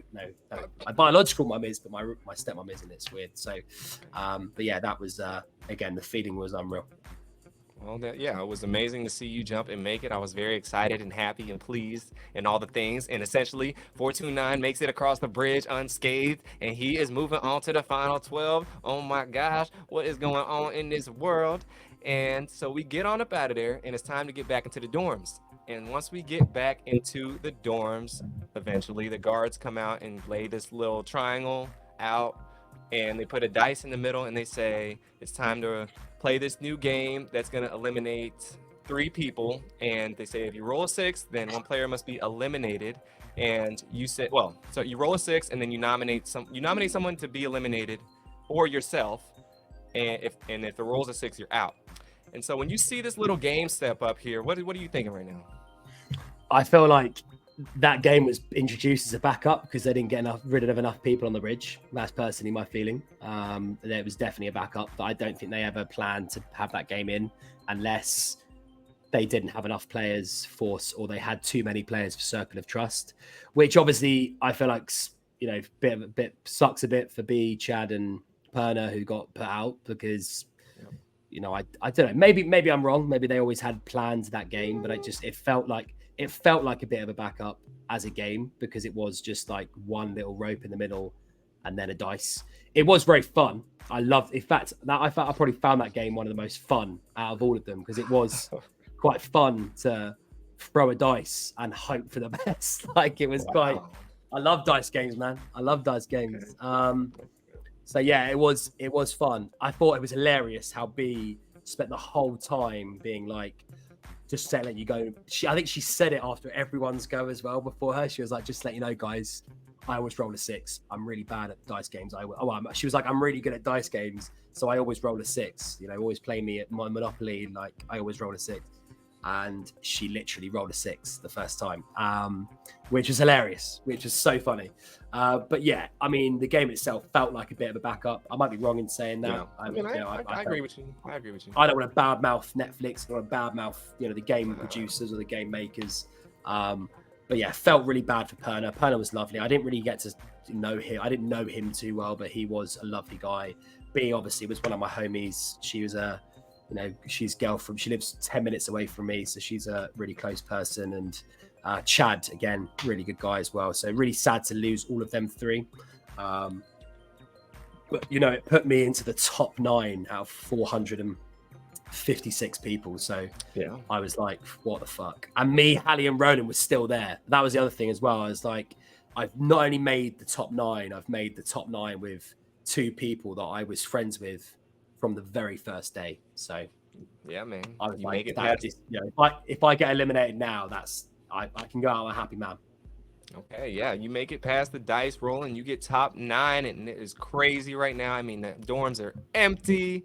You can hear the flies flowing around. You can hear the person in the bathroom from all the way in the dorms. It's silent right now. It was dead, by the way. It was eerie AF. Like the night because we had one night we slept there before we played Circle of Truth the next day, and it was eerie, bro. Like eerie being in this massive set with only 9 beds. Or like 3 bunk beds. It was just like, This is eerie as fuck. So yeah, it was weird. It was weird to be in the dorms with just 9 of us at that point. So weird. Yeah, I can only imagine. That wasn't been like, Jesus, this is insane. And so we move on, and essentially it's time for the next game, which is called Circle Up Trust. And the rules are essentially everyone get blindfolded. If you're tapped on the shoulder, remove the blindfold, and you pick the box in the middle to give to someone else. So when you first walk in to see this set, what are you thinking in your head? I see the blindfold and I'm absolutely shitting my pants. You're like, this set ain't cool like the other ones. What's going on? No, I hate. One of my biggest fears is being blindfolded. I hate it. I literally hate it. Like, yeah, I hate it. So as soon as I saw that blindfold on that desk, I was shitting my pants. I was like, there is no possible way I'm getting through this game. Like, if it means being in a blindfold, I just don't like things on my eyes. It makes me really panicky, and I don't know what it is. It's just like a weird. It's like the tube, for example. I don't like being on the tube for too long because it makes me feel like trapped. I get like I got like a weird claustrophobia thing, and it's that plays a part in the claustrophobia that I have to literally sit there in black, in darkness. It was fucking with me, Matt, bro, fucking with me. So let me explain that game. Like, that game was tough. Like, the first 2 rounds I wasn't a part of because I didn't have the desk, the prize on my desk, and no one else, and 2 other people went, Amanda and Roland. Roland obviously very sad, Amanda very sad, but came to my turn, and I'm in this blindfold, and I felt the tap on my shoulder. I knew when the tap was on my shoulder, I knew I was getting eliminated from that point. I knew it. I knew I was getting eliminated. Like, I was Really? like, well, look, I was having panic attacks whilst in the blindfold, so I knew that my face was going to look sweaty. I was going to look pale. I was going to look different to what I'd normally. I was going to be different. I was going to look different to what I normally did. I knew that immediately. So I knew when that person tapped me on the shoulder, it was me to go and put a present on someone's desk. I knew I was going to be eliminated. I knew I wasn't going to be able to, pull off a poker face at that point. What was even worse is I picked probably the worst person I could have tried to pick a poker face against. Out of the whole 7 other people, I picked the worst person, a fucking adjudicator, someone whose living it is to read people. I tried to pick. Yeah, fuck me. That was literally tainted from the minute that present went on her desk. But I don't know why. I was like, my explanation to the producers after, obviously they do the green room things, right? They ask you what, they have the interviews for the voiceover in the show. And I was like, by that point, because that was after it happened. So I was like, I have to now decide a reason as to why I've picked my, and I'm going to be honest with you, I don't know why I picked my. That rhymes. I don't know why I picked my at all. I have no idea. When I got up off the desk, he was the first person that I saw. And I was like, yeah, fuck it. She seems all right. She might not know it was me, but I just knew in the back of my head, I was like, I could have picked my nan. She would have known it was me. Like, I could have picked literally my best friend or my dad or my mum, my stepmom. They would have known it was me. Like, I looked too blatant. So I could have picked anyone. They would have got it with me. Like, I'm glad that I've picked Mai and made her look like, some form of, a defense attorney, or, like, I don't know, something out of the devil's advocate. Like, I'm glad I've made her look like that. Like, she looks unreal. Because she was a lovely person and she deserves to be there. But look, the truth is, bro, I could have picked anyone and they would have guessed it with me. Like, anyone, they would have guessed it with me. And I stick by that. My poker face is awful at the best of times. In that situation, when I'm panicking and I'm sweaty and I'm flustered, got absolutely no chance. Absolutely no chance. Yeah, and when on the show, you could kind of see a little bit, like, you're kind of like, I see a little bit, Heath. It was fucking obvious. Hallie said to me when she came out of the show, well, it was hilarious because obviously when you get eliminated, you go to a hotel, right? You went to the same hotel. You go to a hotel and you sit there with the people you got eliminated with, eliminated with. Yep. And Hallie said to me, she was like, I looked at you and it was so fucking obvious. And it was, man. I was like twitching. I was like touching my face. I was like, Mine wasn't me. I was like, fucking hell. Like, I literally looked like I was having a fit, man. Like, there's no way. As I said, I could have picked a glass, and the glass would have known it was me. I could have picked anyone. There was as soon as that, as I said, that as soon as that shoulder, as soon as that hand tapped my shoulder, I knew I was getting eliminated. I knew it 100%. I was like, I'm getting eliminated. I had no faith or no hope in myself at that point. What I will say is this: Sam didn't pick anyone or didn't get picked. He walked into the top 3 with a blindfold on. Yep. And he didn't have to jump in the glass bridge. But he deserves it, man. He's a lovely guy, and he'll probably go on to win it. You think? I don't know. I'm team Phil and Sam out of those two. Obviously, I can't give her props because why? You know, of course I can. She was. I mean, it's okay. Look, it's bipartisan. You're free to have whatever opinion you want. No hard feelings towards anyone. You have somebody you're rooting for. You have a reason. So I want to know the reason why you prefer Phil and Sam. I was closer with them, and obviously I feel like I think it comes across in the show quite well. But like I feel like, you know, Mai had a game plan that she set out from day one. She had a game plan, and I feel like she executed it unreal. Like she executed it to a T, but obviously it comes across that she was being very fake in certain situations. And I feel like a lot of people see that. Well, I will say this. I was right next to Mai the whole time. She's 287. I'm 288. We got to have a lot of time to talk, and she told me everything. And I will say, out of the final 3, I'll put it like this. Look, this is my piece. I go off who is earning it right now. Mai is one of the older woman in there. She made it past red light, green light. That's hard for an older person to do. And she wasn't in the last group either. Well, I don't really know which group she was in, so I can't even say that. I can't remember what group she was in, but she made it past that. I don't know what shape she got, so I can't put it on that either, but I'm assuming she got circle or triangle. I don't remember what shape.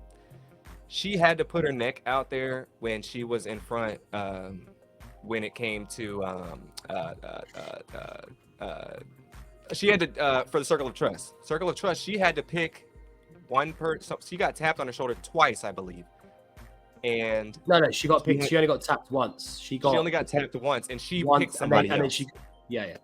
She had to participate twice in that game. She had to roll the dice back to back, which they didn't show.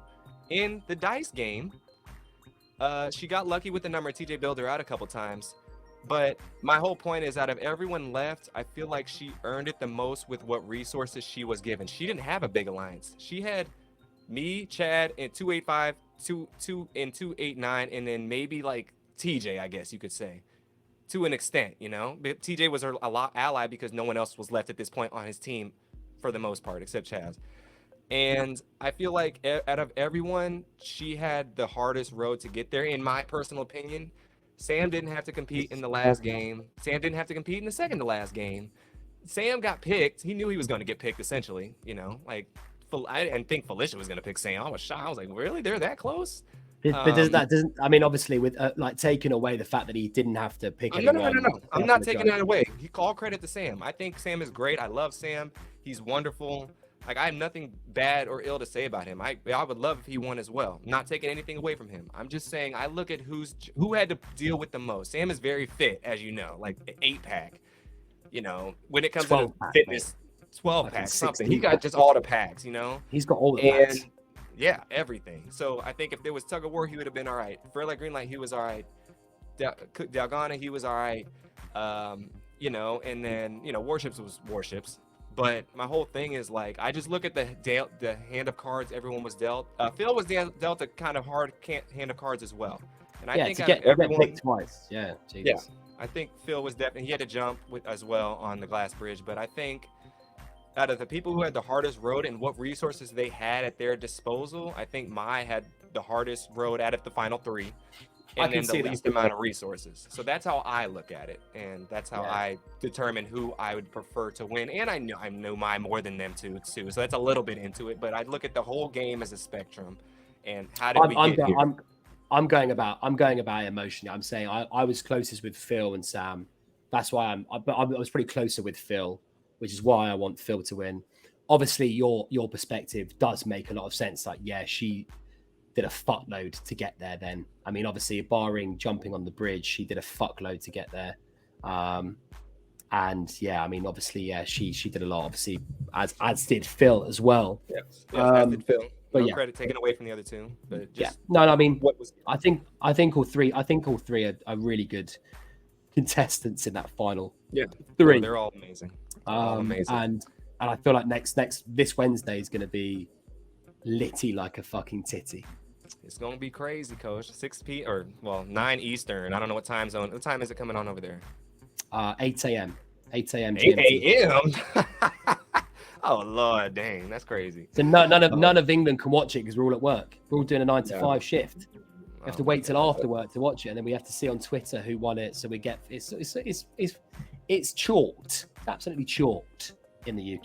They should. Yeah, that kind of sucks. I mean, there's no really perfect solution, but I think the best solution would have been maybe early afternoon in the States, like 3 or 4 o'clock, and then you guys could watch it at like 10, 11 o'clock or something like that. I think that was the best option. I know, it's in New York or whatever, but that's just me. I'm trying to accommodate as many people as I can, and then it sucks for the people who live in like Korea and all that. So, So yes, unfortunately, that is the end of our friend Elliot's, aka Player 429's journey. He is out of there in the top 7. He got 7th place out of 456 contestants. That's insane. That I can't even describe it. So when you get back to the hotel, what was your mind at? What were you thinking? Like, how are you feeling? Well, when I got eliminated, obviously it was sad. I guess like the best way to describe it was the most amazing experience that I ever did in my whole entire life. And when I got back to the hotel, I was only grateful. I was only happy with how I performed and how I did, and proud with how the whole games went for me, and where I got to. I felt relieved, I'm not going to lie, when I got eliminated, because it was like, I don't have to spend another day in the dorms. I can eat real food and I can have a beer and, all that stuff, that's all like, it was amazing. We were treated like celebrities in that way when we got back to the hotel, because we were given anything we wanted. And, it was incredible. I think like 2 months down the line after that was when the real, like, fuck, did I really go out 7th and come that close to actually walk away with absolutely nothing from that game when I know I could have done better? That's when those kind of feelings set in, where I was a bit like, shit, man, like I could have done that. That was it. It wasn't like I came out of that 100th place, 99 more people to go before I got to the prize. I came out of that when I was 7th. There was only 6 more people to $4.56 million. Yeah. That's when that, like, after 2 months of coming out, that's when the heartbreak, the sadness, the realization, that's when that shit started to come out. But I worked through that and now I'm okay. So so when that stuff did start, you feeling that and whatnot, and it's hitting you, like, how are you coping with that, and how are you kind of like dealing with that? Alcohol. No, I'm joking. No. Well, I met an amazing woman who I'm now with, who really helped me to get through through that. So that was an amazing help. She's actually over there in the sofa right now. And I feel like I started to take ownership of a lot of things in my life, like my job, and that started to get better. And I started to focus on the relationships in my life that actually meant something to me.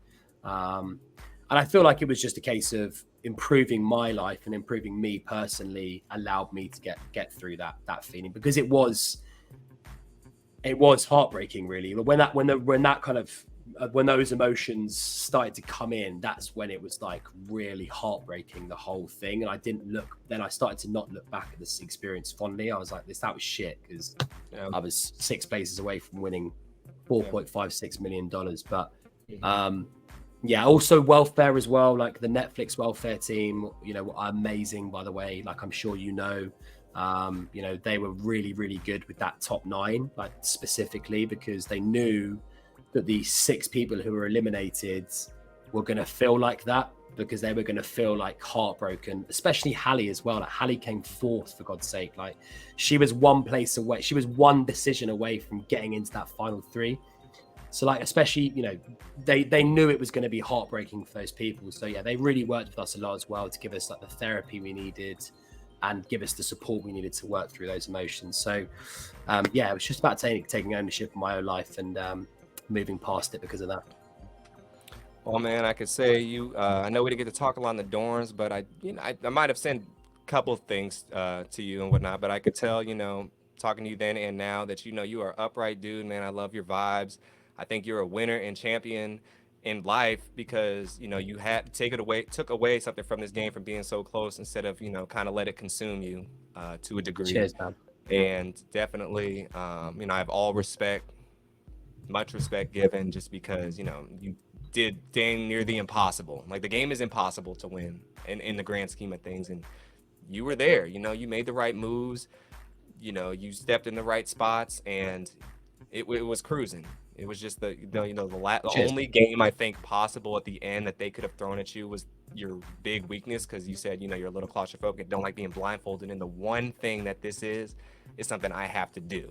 And so I think it was just anything else, you would have been right there. But it's that's just the name of the game at the end of the day. So cheers, man. And I really appreciate you having this conversation with me today as well, DeAndre. Thank you so much. And yeah, as I said, the feeling's mutual, bro. Like I've watched some of these videos and seen some of your content you've been posting on Instagram. You seem like a really cool dude. And I am sad that we didn't get to speak as much as we did, or much we could have done in the dorms. But that's just life, innit? But hopefully we'll stay in touch moving forward.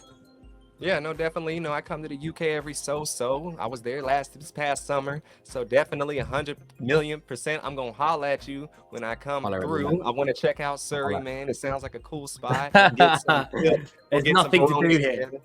There's nothing to do here. We'll have to take you to London. Okay. We'll get Peronis and we'll kick it. Cheers and whatnot. And I can't wait. That'll be awesome.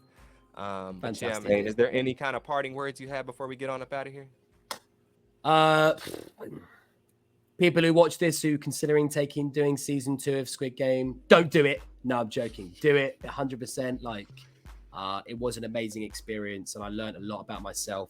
I think I've put this speech up on my Instagram, my socials, but I learned a lot about myself doing that game, and you'll take some amazing feelings, which I'm sure you did as well, DeAndre. You'll take some amazing things away from that game and that experience. So 100% do it. And thank you so much for having me on here today, DeAndre. And to anyone who does watch this and sees my face, sees this conversation, please follow me on Instagram. I really appreciate it. What's your Instagram, man? It's Elliott. It's Elliott.